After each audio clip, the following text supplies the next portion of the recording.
Okay, in this video, I'd like to show, one of the problems is we probably wonder why when we calculate the sample variance, we divide by n-1 rather than n, and we know when we calculate the population variance, we divide by n. So your most common explanation is because we're estimating a population value from the sample value, we use all sample values but one of the samples. So again, this is really the sampling distribution of the mean. We use all of but one of the sample values to calculate the population variance. We lose a degree of freedom there, and people use all kinds of beautiful metaphors to explain this, but there's actually a mathematical explanation as well. So let's go ahead and do that here. So our goal is to show that the sample variance, and this is the sample variance, it's the summation from I equals 1 to n, because there are n different samples. And in each sample we have n different, in each sample we have n different, individuals with a value in whatever our variable is. In this case, our variable is x, so x sub I is i's and individual i's score on the variable x, and we subtract from that the sample mean and squared and divide by n-1. So this is our sample variance, and we want to show that this is an unbiased estimate of the population variance. We do that by taking the expectation or the expected value of the sample variance, and it should equal the population variance.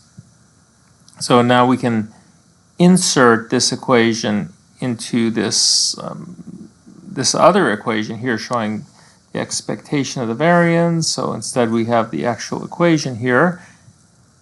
Now, because the expectation of a constant is the constant itself, we can remove the constant from this equation. So 1 divided by n-1 times the expected value. So we're left basically with this, the expected value of this numerator here. And so we're going to focus on that primarily here, and then we'll return at the end to this original equation by adding this constant back into the equation. So we're focusing on this part right here, which is the numerator of our equation up here.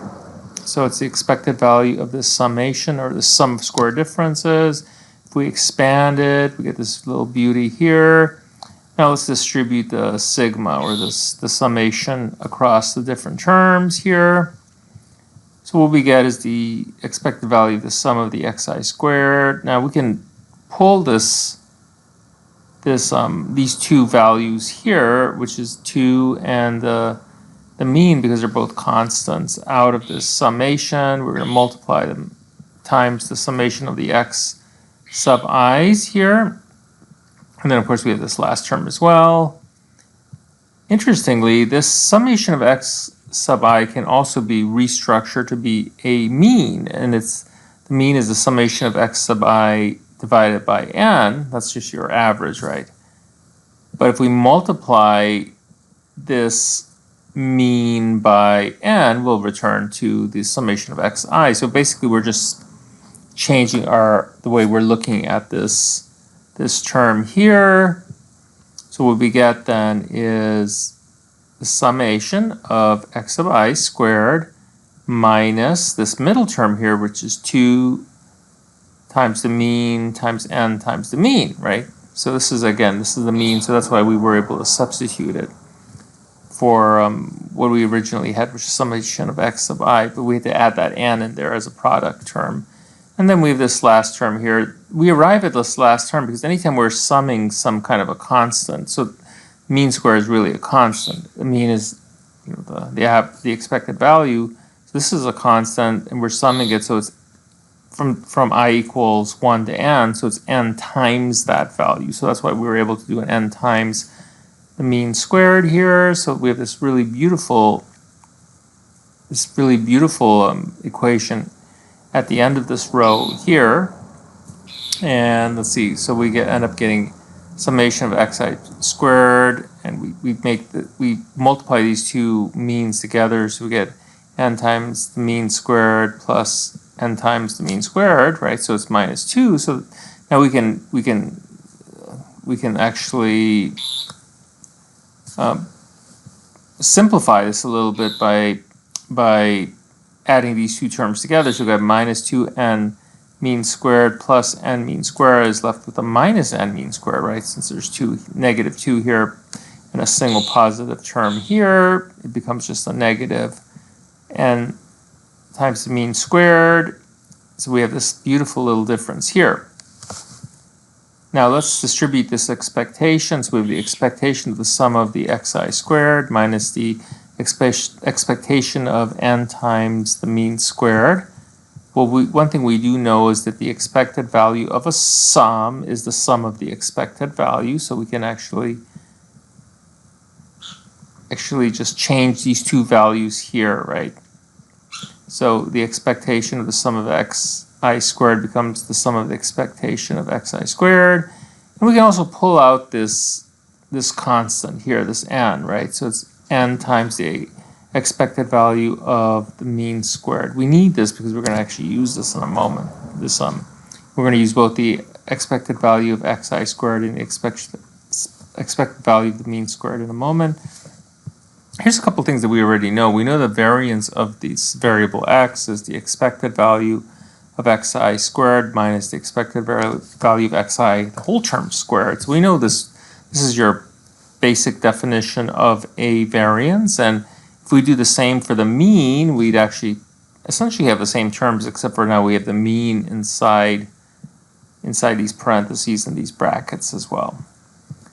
So we also know that when we're dealing with the mean, this is actually dealing with the sampling distribution of the mean. The sampling distribution of the mean is all the means of all possible samples being used as our input, and we're actually drawing a distribution of those means where the mean of all those sample means is the population mean, and the standard deviation of those means is known as the standard error of the mean. The standard error of the mean is sigma divided by the square root of n, but here we want the variance, so we square that, and that's sigma squared divided by n. So we know that. So now we can actually go ahead and rearrange these equations, because what we want to do is we want to substitute for what we have up here. Okay, so we need the expected value of xi squared. So the expected value of xi squared we can get from this first equation here. So expected value of xi squared is the variance of xi plus the expected value of xi, the whole term squared. So that's what we get here. Well, the variance of xi is going to be sigma squared, and the expected value is the mean. So it's the mean squared. So when we deal with the sampling distribution of the mean, the expected value of the mean squared is going to be the variance of the mean. So again, we're rearranging this equation plus expected value of the mean squared. Well, we know from up here that the variance of the mean is sigma squared over n, and we know that the expected value is mu, so this is mu squared. So we need these, and we're going to use these to substitute into the equation we have up here. All right, so what we have left then, I'm rewriting this equation down here. We have sigma, sigma is the sum, right? Sum of the expected value of xi squared minus n times expected value of mean squared. So we're going to just do some substitution. So we substitute expected value of xi squared with sigma squared plus mu squared. So that's what we got up here, right? And then we'll substitute for the expected value of mean squared. We have sigma squared over n plus mu squared. So we do that here. So remember, we have an n over here, right? We have this n, so that stays outside. We distribute the n, and we get, and we also, knowing that we have the summation of these two constants, we have summation of sigma squared plus summation of mu squared, so that's going to be n times sigma squared plus n times mu squared, and we multiply this quotient by n, we get sigma squared, then we have this, because we distributed the n, we have this n mu squared. Well, these two suckers will cancel out, so we get n sigma squared minus sigma squared, and that leaves us with n minus 1, right, because we pull out the n minus 1, right? So n minus 1, this is the same as sigma squared n minus sigma squared, which is what this is right here. And let's pull back that constant from the original equation, the 1 over n minus 1. And when you multiply these together, the n minus 1's cancel out.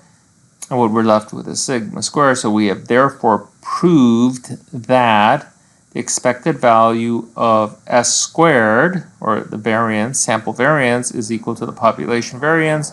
And that's why we divide by n minus 1. So forget all that other stuff that we're thinking about. We just proved it mathematically. Thank you very much, and have a wonderful day.